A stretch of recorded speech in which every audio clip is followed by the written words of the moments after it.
What is a debt to wealth transfer?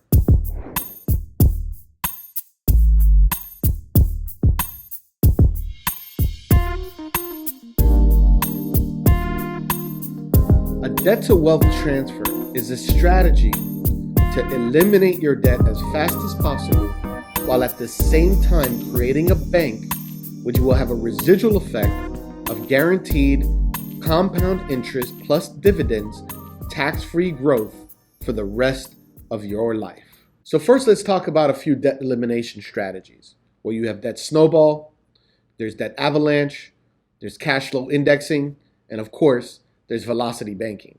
Velocity banking is really just taking debt snowball, debt avalanche, or cash flow indexing, and it's speeding up the process. The snowball method is attacking the lowest balance first. The avalanche method is attacking the highest interest first. And the cash flow index is paying them off in the order that's going to release the maximum cash flow so that you can pay them off faster. But technically, they're all doing the same thing. They're reallocating funds, compounding the previous cash flow that was being used for debt number one, and then moving it over to debt number two. The most efficient method between those three is definitely the cash flow index. But whether you're snowballing based on the lowest balance, or avalanching based off the highest interest rate, or cash flow indexing, you're still more or less doing the same thing. Velocity banking now speeds it up. If you have the right size line of credit with the right features and the right rate and enough cash flow and income to push down that average daily balance so that you end up paying less on the actual amount based on the interest rate on the line of credit, which frees up more cash flow, which you can reallocate to pay off more debt. So it doesn't work in every instance, but if you have enough income and cash flow and you can push down that average daily balance enough, it's going to create more cash flow to speed up the process. Otherwise, you should just stick with snowball, avalanche, or cash flow indexing. All of those are going to get you out of debt, one way or the other, faster than if you simply paid your bills the way the banks expect you to pay, which is the minimum payment every month. Or even if you paid off a little bit more here and a little bit more there, but you didn't compound it over to the next debt, you're not going to pay it off as fast, because if you're taking that extra income and cash flow and using it as discretionary income for fun or for whatever, then unfortunately you're not compounding that payoff, so you're not going to speed up the process. Now, if we introduce into the equation a properly designed whole life insurance policy designed for maximum cash value with guaranteed compound interest growth plus dividends inside the policy, where you can put your money into the policy and allocate between 70 to 90% of your premium towards the cash value. That cash value is going to grow, and you can borrow up to 90% of it from the policy or against the policy, really, and apply it towards your debt strategy. Now, what this is going to do is not speed up the process, but it's going to create a tailwind effect. It's going to create a debt to wealth transfer. Because by putting your money here first and then moving it to the line of credit or to pay off the debt, what you're doing is you're transferring the ownership of the debt from the banks, lenders, or vendors into your life insurance policy. So when all the debts are paid off, at the end, you're going to have a loan balance on your life insurance policy. Now, because of the flexibility of paying back that loan balance, you can take your time to pay it back, or you can aggressively pay it back if you want to get your loan balance back down to zero so you can avoid any and all interest. And that is the goal. But ultimately, what's going to happen is year over year over year, that interest is going to compound and grow.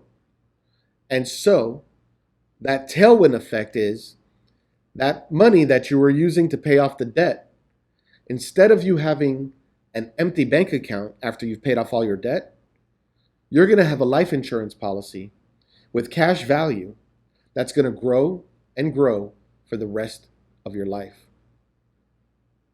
Let's take a look and see what one of those policies might look like if someone was only putting in $20,000 a year.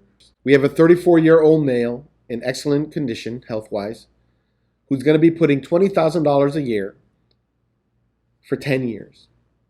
And they're going to be leveraging this money to pay off their debt. And they're eventually going to pay it back to the policy to replenish the policy. When you do that, the policy tables will reset to the exact same tables that you see. Now let's clarify what we're looking at here. On the left side, at the very top left, it says guaranteed. And that's because that first green column on the left are your guaranteed compound interest cash values that you can expect 100% no matter what. That is a guarantee. Now, over on the far right column, where it says net cash value and death benefit, that green column is the dividend scale. They cannot use the word guarantee because the dividends change every single year. You have to understand the power of compounding interest growing for you. It's extremely powerful because year over year, that interest and those dividends are going to compound. So you're able to borrow from that right column over there, whatever you see in that net cash value field, you can borrow up to 90% of that cash value. And you can use it however you want. If you want to put it in investments and in real estate assets, in your business, in the stock market, crypto, whatever you want to do. Now, if your focus is to pay off your debt, then you're going to go ahead and use it to put into your line of credit for velocity banking, or you're going to use it to pay off large chunks of your debts with that snowball, that avalanche, or cash flow index. So what's going to happen is you're going to owe your policy. The policy does have an interest rate. So you do want to make sure you take care of the interest rate, knock out the interest, so it doesn't compound against you. You want to stop the compounding against you. But the compounding inside the policy is uninterrupted. So even though you've borrowed against the policy, it's going to continue to grow and grow and grow. And when you eventually pay your policy loan back, you're going to basically reset your policy tables to exactly what you see within margin because of the dividends changing every year. That net cash value is going to be a little bit different, plus or minus within range on that right side. So if you want to focus on the guaranteed column, you can. However, you can anticipate the growth on the dividend scale. This particular insurance company has been around over 100 years and has always paid their dividend. So if you look in the yellow column in the middle there, that is your cumulative premium. That's what you're paying into the policy year over year. So if you look, year one, there's 20,000. Year two, you paid another 20, so that's 40. Year three, you paid another 20, so that's 60. Year four, you paid another 20, so that's 80. And year five, you paid another 20, so there's 100. Now scan over to the right side. On year five, you'll see the net cash value of the policy is $101,216. So what that means is on year five, your policy has now outperformed the cost of insurance and the cash value savings that you've put into the policy. And now if you shift over a little bit more to the right, you'll see your death benefit is $593,050. And so not only is your cash value growing, but your death benefit is growing. And your death benefit is what protects this policy. It's what protects your policy loan while you don't have an urgent, immediate requirement for repayment. Because at the end of the day, if you pass away with a balance on your policy loan, that balance will be taken from the death benefit. So the death benefit basically protects. It creates a hedge here for you to protect yourself. So now, let's just say on your normal payment schedule, it's going to take you 30 years to pay off all your debt. But if you're practicing debt snowball, debt avalanche, or cash flow indexing, maybe it's going to take you 10 years. And if you put in velocity, maybe it's going to take you 7 years. So let's just look and see where we are at the 10-year mark here. If you did not put your money into this policy first and then taken from the policy to pay off debt, well, again, when you pay off the debt, you're going to have zero, nothing. Yes, you'll have no more debt, but you'll have nothing else to show for it. By putting it in the policy first and borrowing it from the policy and eventually paying your policy back, you'll replenish the policy. And let's look at year 10. You have $230,159 of net cash value. Now, if you took policy loans out, they might not show that. It might be less 100, less 150, whatever the balance on the policy loans are. But again, you're going to pay them back over time. So you might be left with a balance of debt on the policy loan. Again, this is a debt to wealth transfer because now you're paying yourself back to your policy loan with flexible payment terms where there's no due date, no minimum payment. You pay it back when and how you can.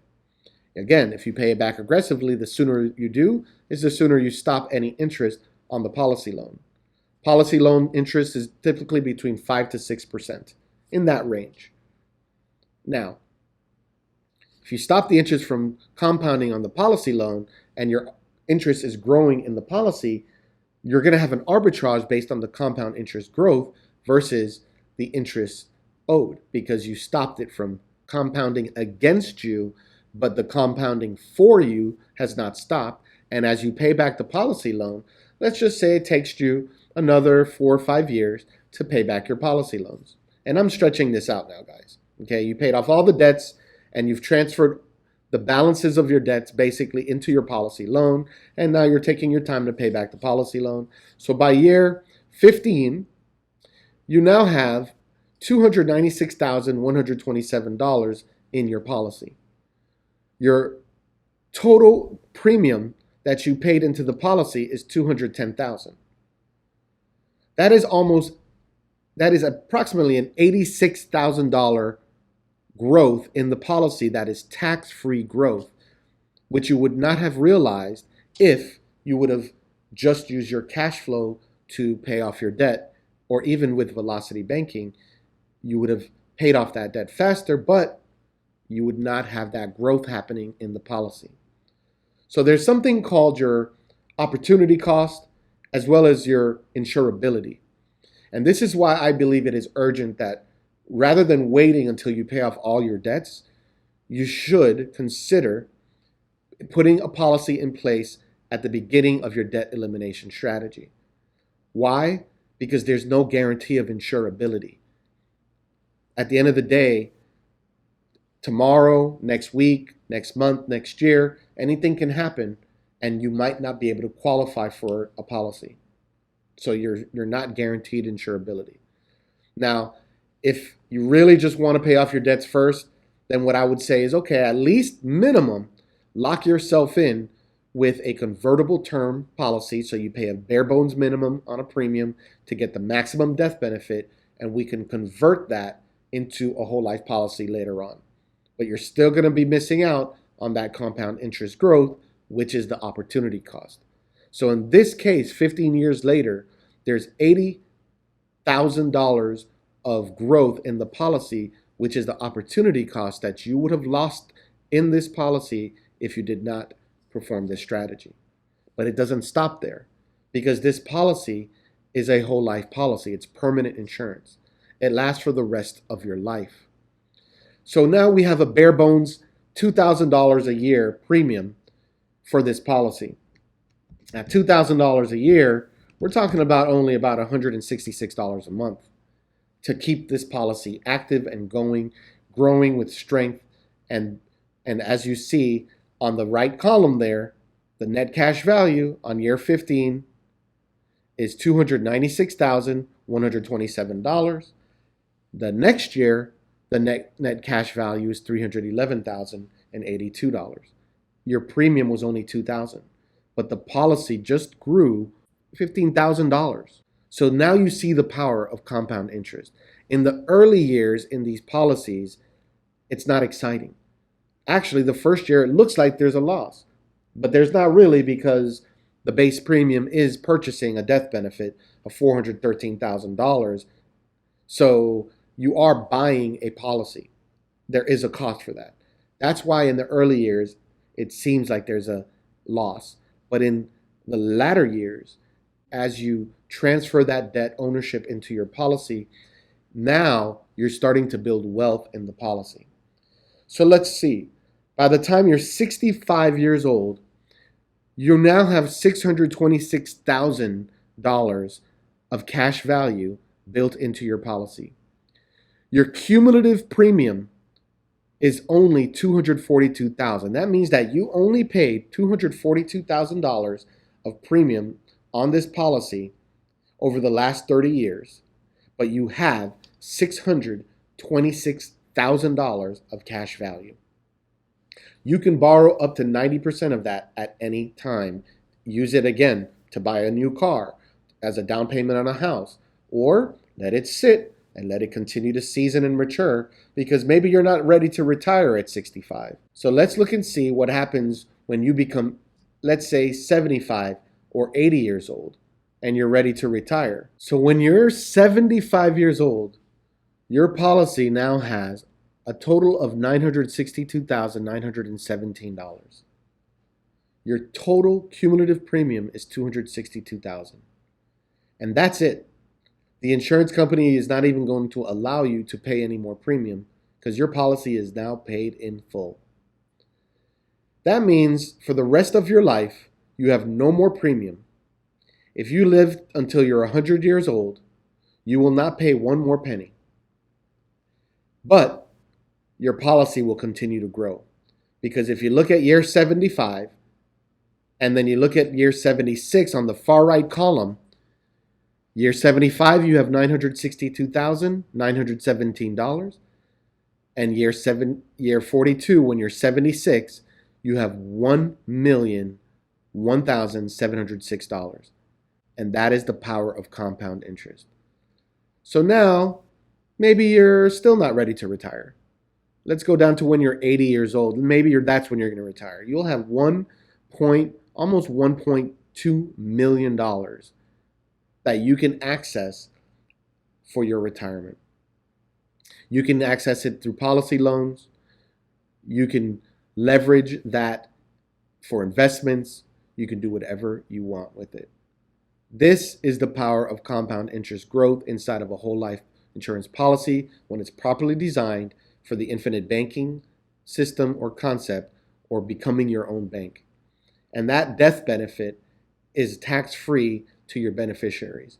If you couple this policy, this strategy, along with a trust, you will be able to create rules in your trust, whether it's an estate planning trust, which is a revocable living trust, or an asset protection trust, which is an irrevocable living trust. Either way, inside the trust, you can create rules and laws and if-then statements that determine how your assets are going to be distributed to the beneficiaries. And so inside that trust, you can make your beneficiary the trust. So the trust will inherit that $2 million at the end of your life. In your trust, you can create a law or a rule that says that your children or whoever you want to distribute funds from the trust, first of all, they're not going to get it all in one shot. They're going to get it at different junctions based on however you decide to distribute the wealth. You can force some of it to stay in the trust, that it doesn't leave the trust. So maybe, $1 million will stay in the trust and $1 million will get dispersed, at different milestones in their life. One of those rules could be that, let's say you tell them, okay, I want you to take, $200,000 and purchase another policy in your name and make the trust the beneficiary of the policy. So now we're potentially buying a policy with double or triple the amount of death benefit, and potentially now your grandchildren or great-grandchildren could be born into a world where the family trust has 20 million or even more ready for them if they need it. So instead of them having to borrow money from bank of whoever to buy a car or to buy a house, they can borrow money from your family trust. This is how you create generational wealth. This is how you create a family trust using whole life insurance as the foundational account that all your funds go into to grow and perpetuate wealth for one generation to the next generation. Doesn't mean that you don't do investments, because this is not an investment. This is a saving strategy for perpetual wealth. You should still invest in real estate. You should still invest in the stock market. You should still, but before you put your money in these assets, start here first. Borrow from your policy and then invest. And if you're getting rid of debt, then this is a debt to wealth transfer. If this video was of value to you, please make sure you like, subscribe, and share. Thank you for watching. Take great care.